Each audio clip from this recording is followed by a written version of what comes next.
अस्सलाम वालेकुम। क्रिक time with Faraz में आपको खुशामदीद कहेंगे। आज पीएसएल का आगाज़ होने वाला है, तकरीबन एक हफ्ता रह चुका है और हमने एक छोटी सी काविश शुरू की है पीएसएल को कवर करने की, जिसमें हमारे साथ दो एक्सपर्ट मौजूद होंगे, अली अहमद और आसिम मोइज़। तो उनको वेलकम करूंगा, अली भाई को और आसिम को। अस्सलाम वालेकुम अली भाई, आसिम, कैसे हैं आप लोग? वालेकुम सलाम, अल्हम्दुलिल्लाह। वालेकुम अस्सलाम। फराज अली तुम भाई शर्मिंदा कर रहे हो एक्सपर्ट बोल के। यार कोशिश कर रहे हैं, थोड़ी सी कुछ ना कुछ कर लें। और हाँ अली भाई, स्क्वाड अनाउंस हो चुका है पीएसएल का और सबसे पहले हम डिस्कस करेंगे कोयटा ग्लैडिएटर्स को। इसमें आपके सामने सरफराज हैं, रायली रसू हैं, Saud Shakeel, Mohammad Amir, Wasim Junior, Jason Roy, Will Smith और मोहम्मद हसनैन, अबरार अहमद, रदरफर्ड है जो कि रिसेंटली अभी उसने अच्छा परफॉर्म किया, सज्जाद अली है। सज्जाद अली डोमेस्टिक में अभी जो नेशनल कप था उसमें एबटाबाद का अच्छा विकेट कीपर रहा है, ये प्लेयर ऑफ द टूर्नामेंट ऐसा कुछ उसने अवार्ड भी उठाया था। उमैर बिन यूसुफ अच्छा प्रोस्पेक्ट है, कराची का लड़का। अदील नाज और ख्वाजा नाफे को देखा ही होगा, वो स्टाइलिश नो लुक शॉट वगैरह जो मारता है वो। नाफे। अकील हुसैन है और सुहेल खान, एवंस है और हरसंगा है और बिस्मिल्लाह खान। ये स्क्वाड है। तो कैसा लगता है आप लोगों को स्क्वाड कोयटा ग्लैडिएटर्स का? क्या अपनी राय देंगे आप लोग स्क्वाड के बारे में? अली भाई आप बोले फिर देखते हैं आगे। यार अगर वो जो विनिंग टीम थी क्वेटा की, उससे कंपेयर किया जाए तो ये थोड़ा सा वीक स्क्वाड है उसके मुकाबले में। बाकी ओवरऑल मैंने जो कंपेयर किया था बाकी टीमों के मुकाबले में, तो काफ़ी मुनासिब लगा स्क्वाड, इतना बुरा नहीं है as compare to other teams. लेकिन जो पिछली विनिंग टीम थी क्वेटा की, उसके मुकाबले में इतना बैलेंस नहीं लगा। और सरफराज को इन्होंने फारिग कर दिया या सरफराज खुद क्विट कर गया है, जो भी मामला है वो मेरे ख्याल में कोयटा के लिए बेहतर ही हुआ है, ये मेरी राय है। बाकी सरफराज मैनेजमेंट अब वो परफॉर्मेंस नहीं रही है सरफराज की, जो लाइक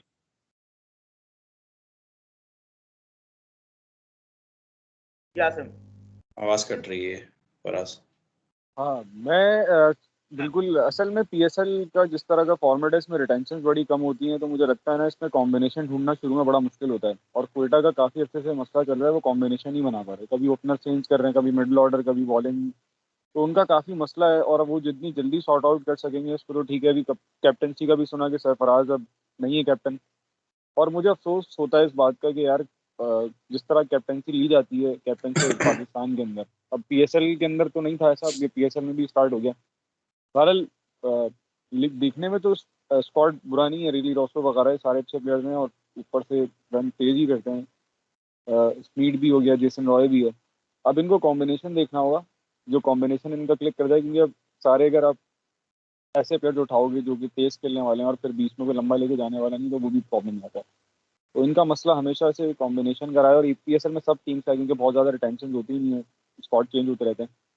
तो अगर शुरू में ही स्क्वाड इनका चल गया, क्लिक कर गया एक साथ, तो अच्छा है। प्रोस्पेक्ट तुम सही कह रहे हो, नाफे को वगैरह को देखा हुआ है मैंने और लड़के अच्छे हैं सारे। तो मेरे मेरे ख्याल में ठीक है, लेकिन वही है, अब आपको जैसे जैसे टूर्नामेंट प्रोग्रेस करेगा तो ज़्यादा हम बेहतर कमेंट कर सकेंगे कि यार कॉम्बिनेशन बन गया है, जेल हो गए हैं। तो ये है। बाकी कि मुझे थोड़ा सा अजीब सा ही लग रहा है बॉलिंग में। इसमें आमिर नज़र आ रहा है मुझे, और मुझे सच कोई ऐसा कोई बड़ा बॉलर नज़र नहीं आ रहा। फास्ट बॉलर सोहेल खान है, उसका भी बिल्कुल मतलब कैरियर अब फेज आउट हो चुका है। और सच मुझे कोई हरसंगा है, हरसंगा सारे मैचेस के लिए अवेलेबल है फराज? नहीं, सारे मैचेस के लिए अवेलेबल नहीं है, ये हरसंगा, पार्शली अवेलेबल है ये। हाँ और इसकी जगह यही इन्होंने, मसला है। इस पे हम डिस्कस कर रहे थे, जो अभी सिंध प्रीमियर लीग में जो खड़े खड़े जो स्पिन करा रहा था, अली भाई ने भी देखा, तुम लोगों ने भी देखा था। तो जो लेग स्पिन, उसका नाम मुझे याद नहीं आ रहा, उसकी रिप्लेसमेंट इन्होंने ली है। हाँ हाँ हाँ। अच्छा, अच्छा, ये अभी इसको कादिर, देखना उस्मान पड़ेगा। कादिर को और उन्होंने, मैं उस्मान कादिर इससे पहले तो कहीं पीएसएल में नहीं खेला ना, या किससे खेला है लास्ट टाइम? मेरे ख्याल में मुल्तान से खेल रहा था। पेशावर से, हाँ मुल्तान से भी था, मुल्तान से था पहले, पेशावर, फिर मुल्तान से भी मुल्तान खेला फायर की वजह से चांस नहीं मिला था उसको। लेकिन उस्मान कादिर जो है ना, वो मुझे इतना इम्पैक्टफुल कहीं कभी भी नहीं लगा किसी भी गेम में। ओवर में एक आध गेंद अच्छी करता है, बाकी शॉर्ट पिचों वाली बीमारी है इसको भी, और कंट्रोल काउंट करता है लेग स्पिन में। जो कि इतना नजर आता नहीं है इसमें। तो अभी ये जितने भी रिसेंटली तो लेग स्पिन आए हैं हमारे पास, कादिर हो गया और ये अपना जाहिद महमूद है, लड़का और आया है, ये सारे इनका सबको यही बीमारी थी शॉर्ट पिचों वाली। अच्छा, एक चीज तुम मिस कर गए आसिम, तुम कह रहे थे कि बॉलिंग में स्ट्रेंथ, हाँ बड़ा जी। नाम नजर नहीं आ रहा कोई। अबरार अहमद नजर आ रहा है। अबरार अहमद जो है ना वो अली भाई मैं हाँ। अली यार मैं जो है ना फास्ट बॉलिंग के हवाले से देख रहा था, क्योंकि आपको पता है कि पीएसएल में हम तकरीबन तमाम जितनी टीमें लोकल अच्छे खासे फास्ट बॉलर्स उठाती हैं। अब मुल्तान देख हम्म, लें, पेशावर देख लें। अब इसमें शायद जूनियर है और हम्म, आमिर है, तो अगर एक आध हम्म। इंजर्ड हो गया तो बिल्कुल ही फारिग सीन हो जाएगा ना। मैं उस लिहाज से कह रहा था जूनियर, अच्छा, अबरार को पूरा चांस जूनियर नहीं नई देता ये। बॉल का बॉलर नहीं है। आमिर के साथ एक अच्छा नया यही बॉल मसला का है। बॉलर नहीं है। सोहेल खान अच्छा है, और लेकिन अब वो टाइम उसका नहीं है। और फराज ऐसा हाँ, टाइम कॉन्वर्सेशन लेके नहीं है चलते हैं, वो। जो तुम बोलना है वो बोलो। और जी जी जी जी। अच्छा, ठीक इससे है। पहले हम लोग फिटनेस की बात कर रहे थे, मैं और आसिम, ऑफ द एयर। हम्म, तो सरफराज की तस्वीर भी हम देख रहे थे स्क्वाड के साथ, जो उसकी प्रेजेंटेशन में जो आई हुई है स्लाइड में, उसमें काफी फिट लग रहा है। और मतलब वेट वेट बिल्कुल। रिड्यूस किया हुआ, लेकिन हम यही बात कर रहे थे कि अब देर हो गई है इस बात को, फिटनेस वाले मामले को। मसला ये है कि फिटनेस काउंट करती है जब आप अपनी करियर की पीक पे हो, जब आप अपनी राइट एज पे खेल रहे हो। तो ये, अब बात ये है कि एथलीट के लिए तो अपने टाइम पे फिट होना जरूरी है। ये कोई आम बंदा तो है नहीं कि 40-50 साल की एज में भी जो है फिट रह के, मतलब वो चीज काउंट हो जाएगी उसकी उसकी जिंदगी में। असल में एथलीट की फिटनेस काउंट होती ऐसा है जब वो खेल रहा होता है। बिल्कुल बिल्कुल सही बात है। और थोड़ा सा फराज भी ऐड करेगा यार, मुझे तो याद नहीं पड़ता पाकिस्तान में कोई ऐसा प्लेयर हो जिसने बेंचमार्क सेट किया हो कि यार ये फिटनेस स्टैंडर्ड है और परफॉर्मर भी हो। हमारे यहाँ मसला है कि जैसे फिलहाल कोई ऐसा प्लेयर नज़र मुझे नहीं आता जिसकी बेंचमार्क बहुत ज़बरदस्त हो और फिर परफॉर्मर भी हो। तो आपके पास कोई देखने के लिए बंदा नहीं है। अब इंडिया ने देखें हम्म। लेजेंड्स क्रिएट कर दिए हैं, विराट कोहली उनके पास एक है और उसके साथ फिर लाइन लग गई ना, नीचे सारे ही जो आ रहे हैं उनको पता है कि यार हमारा लेजेंड है और हमने बेंचमार्क रख लिया। और वो परफॉर्मर अच्छा, भी बहुत बड़ा है यार, उससे तो किसी का कंपैरिजन ही नहीं है। हाँ, जी जी। मजे की बात यह है कि उसने वाकई में जो ट्रेंड सेट किया है, वो जब कैप्टन था, आप देखें ना, सब उसको फॉलो कर रहे थे, सब ने ही डब्बे शब्बे बनाए हुए थे, सबकी फिटनेस थी। तो हम्म, वाकई में उसने एक स्टैंडर्ड सेट किया था फिटनेस के हवाले से। शुभमन गिल वगैरह जितने भी नए लड़के आ रहे हैं, सारे pack biscuit pack six pack बना के आ रहे हैं और एक ट्रेंड सेट हो गया। बिल्कुल सही सही कह रहा है आसिम। सही अच्छा, बात। दूसरा आसिम का स्पिन डिपार्टमेंट का अगर बात करें, तो स्पिन में इन्होंने नवाज को रिटेन नहीं किया। नवाज को इन्होंने कोयटा को 8-9 साल बाद, हम्म। पूरा नवाज के साल जाने से पूरी जिंदगी निर्वात में इनको खेले। हाँ, पूरी जिंदगी उसने वहीं खेली, मतलब वहीं पैदा हुआ, बला बड़ा हुआ, अब छोड़ दिया। उसके जाने हाँ से कोई हाँ। इम्पैक्ट पड़ेगा? पावर प्ले में नवाज बॉल करता था, हमने सबने देखा। पावर प्ले में बड़ा यूजफुल होता था वो नई गेंद के साथ। वो गया है, इसकी जगह लेफ्ट आर्म अच्छा स्पिनर कोई खास उठाया भी नहीं है अभी। यार, अकील नवाज की कैरियर स्टार्ट से मेरे सामने नहीं है फराज। हाँ, अ, अ, नवाज का मैंने जो देखा है ना, डे बाय डे उसकी ना बॉलिंग बुरी से बदतर से वर्ष से बदतर होती जा रही है ना, उसका कंट्रोल खत्म होता ऐसे जा ही। रहा है। अब ये मुझे नहीं पता उसको क्या कोचेस की जरूरत है, उसको कोई मतलब उसके मेंटल कोई ब्लॉक है क्या है। मतलब वो दिन ब दिन बदतर हो रहा है। लेकिन स्पिनर का होता है कि जैसे जैसे एक्सपीरियंस गेन करता है तो आपकी बॉल ड्रिफ्ट होती है। ड्रिफ्ट तो चलो नेचुरल है और वो डिपेंड करती है कंडीशंस पे, लेकिन उसका ब्रेक वगैरह सब कुछ खत्म होता जा रहा है। और वो आहिस्ता आहिस्ता बैटिंग पे ज्यादा की तरफ जा रहा है और बॉलिंग उसकी बिल्कुल जो है ना खत्म होती जा रही है। और स्पिन तो वैसे फेज आउट हो ही गई है पाकिस्तान से। अब आप देख लो शादाब की बॉलिंग खत्म होती जा रही है। बात हम हट गए टॉपिक से, लेकिन ओवरऑल बहुत ही नुकसान हमें उठाना पड़ रहा है क्योंकि स्पिनर जो है वो बहुत स्ट्रगल कर रहे हैं पाकिस्तानी।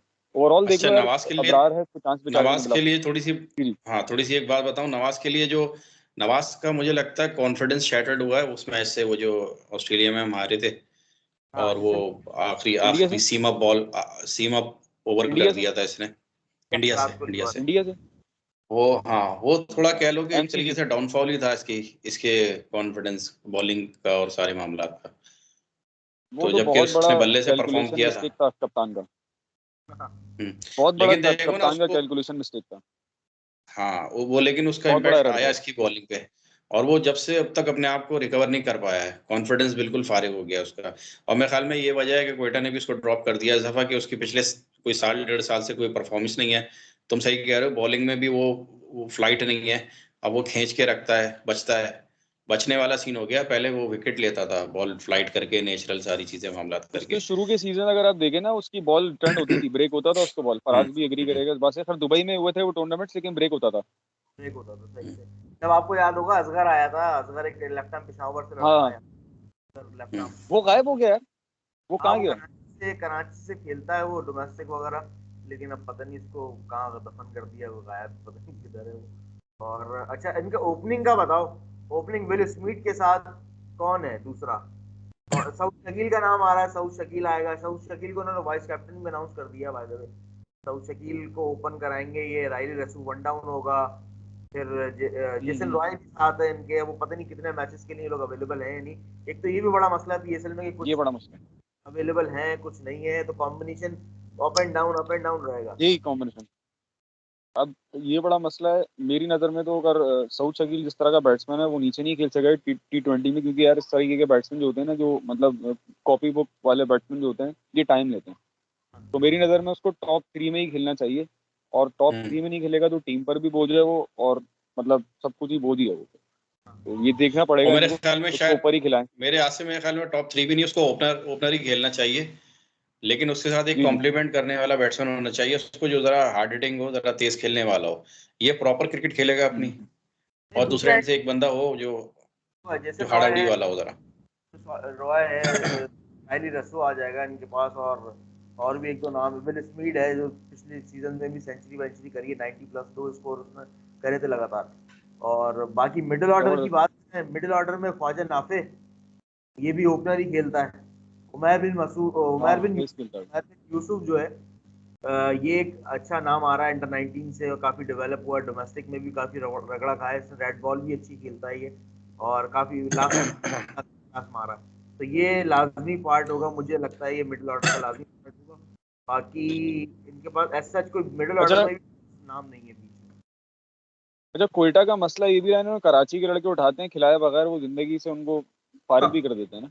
अभी ऐसे बहुत सारे लोग इन्होंने लिए और आए गए, पता नहीं चला कहाँ गए, गायब कर दिए। अच्छा, वीवो ले गई ओपनर है, की हम क्या ले बात गया कर रहे उनको, वो थे, भी गायब हो गए। आसिम, ओपनर की हम बात कर रहे थे, तुम्हें याद होगा हमने बात भी की थी हाँ पिछले दिनों के। T20 में ना इतना ज्यादा ये चीज काउंट नहीं करती कि आप ओपनर है, अपने स्लॉट पे ही खेलेंगे, ये सब बातें। आपको बिल्कुल एक तो इतना फ्लेक्सिबल बिल्कुल। भी होना चाहिए, और 20 ओवर के गेम में इतना वो नहीं होता कि जी मैं, कोई 50 ओवर का गेम नहीं है, टेस्ट मैच नहीं है कि मैं अपने नंबर पे ही खेलूं। अगर मैं 5वें का हूं तो मैं 5वें पे ही आऊंगा। नहीं नहीं, बिल्कुल। इतना फ्लेक्सिबल भी होना चाहिए, और वे इतना ज्यादा T20 की जो डिमांड है ना, तेज खेलना और जरा अच्छी जी जी। हिटिंग एबिलिटी होना, उस हिसाब से आपका बीच वाला भी ऊपर खेल सकता है और ऊपर वाला भी नीचे आ सकता है। लेकिन इंटरनेशनली तो ऐसे ही होता है। यहाँ इंटरनेशनली तो जरा बिल्कुल ऐसे ही होता है। इतनी अब शायद नजर नहीं है मुझे, इतने खेलने इस हिसाब से कि कोई अपने अपना नंबर से बात की सकेगी। अब सऊद शकील अपना नंबर, यानी ओपनर जो हम रेकमेंड कर रहे हैं, ये तो हम कह रहे हैं ना, वो नहीं छोड़ सकता। मतलब ओपनर के अलावा वो कहीं और आ नहीं सकता। नीचे आके क्या करेगा वो? हिटिंग वाली एबिलिटी नहीं है एबिलिटी उसमें, का। वो प्रॉपर बैट्समैन है। हाँ, मतलब अच्छा, बुकिश दूसरा ये कि बैट्समैन है वो, अभी बहुत सारे एबिलिटी वाला मसला है। इंटरनेशनली इंटरनेशनली तो ये चीज़ एप्लीकेबल रहती है कि प्लेयर को मतलब विद सिचुएशन खेलना होता है। बहुत सारे एग्जांपल्स हैं। अब वेड जो है थ्रू आउट कैरियर ओपनर खेला है, उसने शाइन को छक्के आगे लेकिन 5वें नंबर में मारे थे। तो बिल्कुल इंटरनेशनली ऐसे तो ही ये चीज़ एक्सेप्टेबल है, लेकिन पाकिस्तान में लेकिन ये नहीं होता। बहुत सारे क्रिकेटर्स हैं, बहुत एग्जांपल्स हैं।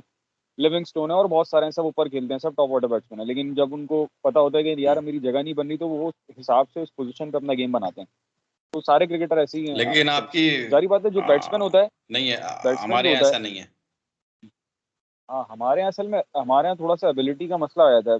बहुत सारे बड़े प्लेयर्स ऐसे हैं एबिलिटी का मसला। कि स्किल सेट कैरी नहीं करते ना। अब स्किल जो है ना, बहुत सारी हम्म, ऐड नहीं हो सकती। मतलब जो हिटिंग की एबिलिटी है, वो एक एक्सेप्शनल है। जो लंबे छक्के मारते हैं, वो एक एक्सेप्शनल एबिलिटी है।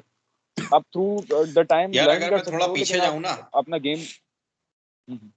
एबिलिटी की तुमने बात की, अगर मैं थोड़ा पीछे जाऊं ना, 90s की जो टीम थी ना, उसमें ये चीज हो जाती थी। अब हमने देखा था रजाक उनमें ओपनर थी भी करता एबिलिटी, था, नीचे भी आके आफरीदी में भी यही उनमें था एबिलिटी मामला, थी। अजहर महमूद भी ये काम कर सकता था। इवन ये सारे स्टार थे, भाई, इवन और ये इवन इसी वजह यूसुफ से स्टार और थे। इंजमाम, सईद अनवर, सब तेज खेल सकते थे। सब ये 100 के ऊपर खेल सकते थे उस जमाने में भी।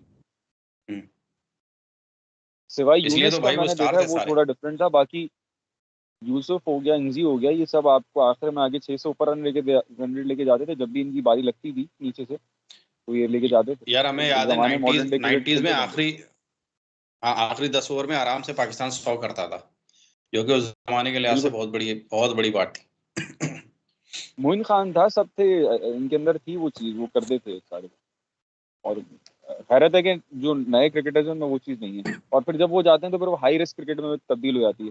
बहरहाल खैर अभी भी हैं लड़के, लेकिन आपको और चाहिए होंगे, मतलब डोमेस्टिक से नया ब्लड चाहिए जो कि मॉडर्न डे क्रिकेट खेले। और हमारे लिए मॉडर्न नहीं, हमारी तो पुरानी वाली है, ओल्ड एज क्रिकेट है हमारी तो ब्लड में थी यार। अग्रेसिव क्रिकेट अफरीदी वगैरह हमने बनाए सारे। बहरहाल जी फराज साहब। हाँ, मैं मतलब हैरत ये कर रहा हूँ कि जब आप 90s की आपकी 90s की टीम देखी जाए तो वो उस टाइम इतनी अच्छी और तेज क्रिकेट खेलती थी। अच्छा, हम स्क्वाड की बात कर रहे थे, तो तुम्हारी वाली वो बात है हमारे कि टेम्पलेट था। कॉम्बिनेशन पहले इनको। अली अली हाँ। ये जो अटैकिंग और मॉडर्न क्रिकेट है ना, वो हमारा टेम्पलेट है 90s का, जो अब आ गया है। बहरहाल आगे करते हैं आगे। अब आगे आगे ये कि हम मिडिल ऑस्ट्रेलिया को उस जमाने में कम्पीट भी इसलिए करते थे। खैर, मिडिल ऑर्डर भी इनका इतना कोई खास नजर नहीं आ रहा, लोअर ऑर्डर है ना, इनके पास बॉलिंग भी बिल्कुल वेवर्ड नजर आ रही है। मुझे नहीं लगता है बिल्कुल टूर्नामेंट में, बिल्कुल। आपको कहाँ लगता है कहाँ स्टैंड करेगी कोयटा ग्लैडिएटर्स, किधर स्टैंड करती है टूर्नामेंट के अंदर, क्या असल एक बार? में लकीली असल में लकीली पीएसएल में टीम्स इतनी कम होती हैं कि सिर्फ दो नहीं फारिग होना होता है, शायद ऐसे ही होता है ना। बाकी 4 क्वालीफायर खेल लेती हैं, तो वो लकीली कोई तुक्के लग गए तो क्वालीफायर तक पहुंच जाता है। जो बिल्कुल ही जलील और घटिया नीच होता है वो फारिग हो जाता है। तो कोई कोई पता नहीं है, तुक्का लग जाए 2-4 का ऊपर क्वालीफायर में पहुंच जाए। कि वैसे तो अगर ऑन यार पेपर तो देखें, ऑन पेपर तो फारिग लग रही है मुझे कोयटा। अच्छी टीम नहीं है, कोयटा का अच्छी ये जिसकी। स्क्वाड तो फारिग होता हुआ ही नजर आ रहा है। मैंने कहा था ना कि ये जो बिल्कुल। स्क्वाड जिसने जीता था पीएसएल, उसके मुकाबले में तो ये कुछ भी नहीं है। नदीम उमर की एक सोने की चिड़ियां बीच नया बॉल का बिकेंगी इस बार। बॉलर मिस है। जेवर शेवर बिकेगा।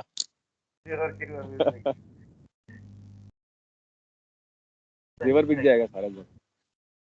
तो टाइम को भी मद्देनजर रखते हुए भाई, आप लोगों को भी जाना है, हम मुझे भी निकलना है, तो इसको सम अप करते हैं, फिर बिल्कुल इंशाल्लाह अगली वीडियो में मिलेंगे। बिल्कुल बिल्कुल। तो फाइनल फाइनल अपने हम्म। अल्फाज हैं कि कोयटा ग्लैडिएटर्स इस वक्त कहीं स्टैंड, मेरे ख्याल को चौथे पांचवें नंबर पे आ रही है, अगर कर गई तुप्पल में तो कर गई, वरना तो गई है। नहीं, स्क्वाड बैलेंस नहीं है, मुझे तो बिल्कुल बैलेंस नहीं लग रहा। बैटिंग ऑर्डर समझ में नहीं आ रहा, बॉलिंग कुछ समझ में नहीं आ रही, स्पिनर पता नहीं चल रहा कौन खेलेगा कौन नहीं खेलेगा। मुश्किल होगी कोयटा को, अच्छा स्क्वाड नहीं दिया उन्होंने, अच्छा स्क्वाड सिलेक्ट नहीं किया। ठीक, अली भाई आपका क्या कहना है खास? भाई बात ये है और कि अभी हम अफसोसनाक ये कराची कि पे 1 साल का टाइम होता है। हाँ, सॉरी, अफसोसनाक ये होता है कि 1 साल नहीं का नहीं, टाइम होता है, उसमें भी अब स्क्वाड ना बना पाए तो बहुत बहुत अफसोस की बात है भाई। टाइम जाए गया। असल में दूसरा ये भी है ना एक चीज, इस चीज का इम्पैक्ट है कि आखिरी वक्त तक इनको ये नहीं खेल, आखिरी टाइम पे आपने चेंज किया और बिल्कुल बाहर ही कर दिया उसको। पहले तो वो कैप्टन था और अब बिल्कुल बाहर हो गया। खैर, वो सब चीजें काउंट होती हैं, आप पूरे साल उस चीज को देखते हुए जो है ना वो टीम का बिल्डअप कर रहे होते हैं और सिलेक्शन कर रहे होते हैं सारे मामला। अब अचानक आप सरफराज को निकाल रहे हैं और सारे मामला कर रहे हैं टाइम पे चेंज, तो मेरा नहीं ख्याल है इस तरह चीजें चलती हैं प्रोफेशनल क्रिकेट में, और खासतौर पे ये इस तरह की पेड अगर क्रिकेट में जहाँ पे आप। सरफराज को निकाल दिया है तो सरफराज को कहाँ स्टैंड करेगा, आप मुझे कुछ बता देंगे? अगर बेंच पे बैठेगा, ठीक है, दायरा उससे पार हो नहीं रहा, मिडिल ऑर्डर में मैं बेनिफिट नहीं मैं ये कह ही नहीं रहा हूँ कि सरफराज का आना बनता था। ये डिसीजन तो इनको पिछला पीएसएल खत्म होने के अगले महीने ही ले लेना चाहिए था, यानी 11 महीने पहले ये वाला डिसीजन हो चुका होना चाहिए था सरफराज वाला। बिल्कुल सही बात। उसके बाद फिर आप चलते हैं ना उस चीज को उस चीज को नजर में रखते हुए फिर आगे आप 11 महीने की प्रोग्रेस होती है आपकी सिलेक्शन की या टीम बिल्डिंग की जो भी है। जो है वो कैप्टन है सरफराज, कीपर सरफराज आएगा ऑब्वियसली लोअर ऑर्डर में, सेकंड सामने मुझे एक्सपीरियंस चाहिए, मुझे मार्क्स चाहिए। लास्ट सीजन में हमने देखा था कि जब वो 50 में बड़ी टास्क थी, और पिंडी जैसे फ्लैट बट्टे विकेट पे और छोटे ग्राउंड में, वहाँ वो 50 में कर सका था, टीम को जितवा नहीं सका था। और वैसे भी उसकी एबिलिटी, वो दायरा पार करने वाली, वो सारी चीज़ें बड़ी सकते हैं। मुझे नहीं लगता कि शायद 2-3 मैचों बाद भी जल्दी भागेंगे, उसको ग्लव्स बनाएंगे जल्दी जल्दी, तो शायद ख्वाजा नाफे को मैंने देखा है कुछ मैचेस में टीचिंग करते हुए, बड़े बड़े फील्ड पे ग्लव्स मिलेंगे तो देखते हैं क्या, समझ में नहीं आ रहा। अच्छा, थोड़ा सा मैं मेरे पास वॉइस डिस्टॉर्शन का इशू आ रहा है, मुझे नहीं पता आप लोगों के साथ भी ये प्रॉब्लम डिस्टॉर्शन हो आ रहा रही है है, या नहीं। मेरे पास भी आ रही है हाँ डिस्टॉर्शन आ रही थी, बहुत ज्यादा आ रही। बहुत आ रही थी, बहुत आ रही थी। फराज की आवाज़ नहीं समझ आई। बहरहाल ये कि इसको कंक्लूड इस तरह कर सकते हैं कि यार अगर सरफराज को अपनी लेगेसी कायम रखनी है, मेरे ख्याल से आखिरी सीजन है, शायद एक और होगा, तो कोई नया बच्चा उसको डेवलप या ग्रूम कर देना चाहिए ताकि उसकी लेगेसी को आगे लेके चले। और कोयटा की लेगेसी रहे, शुरू में चल जितवाया भी था, 2 कप जीते हैं, तो हमें अच्छा नहीं लगता क्योंकि सरफराज एक जो भी एक लेजेंड, हमारा तो लेजेंड है वो, अंडर 19 वर्ल्ड कप जीता, तो चैंपियंस ट्रॉफी, और जिस तरह फिर एक्स किया उसको, वो चीज़ें पाकिस्तान के अंदर अच्छी नहीं रही। तो मैं तो चाहूंगा कि सरफराज अच्छे नोट पर एक एंड करे, हाई नोट पर एंड करे और अपनी लेगेसी छोड़ के जाए। बस मैं चाहता ही हूँ, अब आगे देखने का होगा। ठीक है। किसी भी पाकिस्तानी क्रिकेटर के साथ होता नहीं है कि वो अच्छे नोट पे एंड करे। हाँ, ये एक शर्मिंदगी है। हाँ, ये एक हमारी है, ये हमारा है, ये कोई एंड नहीं करता। चले ऐसी बात कन्वर्सेशन को यहाँ एंड करते हैं। इंशाल्लाह आप लोगों से कल फिर मुलाकात होगी एक नई टीम के साथ। अपना बहुत बहुत ख्याल रखिएगा। इंशाल्लाह। इंशाल्लाह नेक्स्ट टाइम पर आपको सब्सक्राइब कीजिएगा। Thank you so much. जाओ। अल्लाह हाफ़िज़। अल्लाह हाफ़िज़। बस।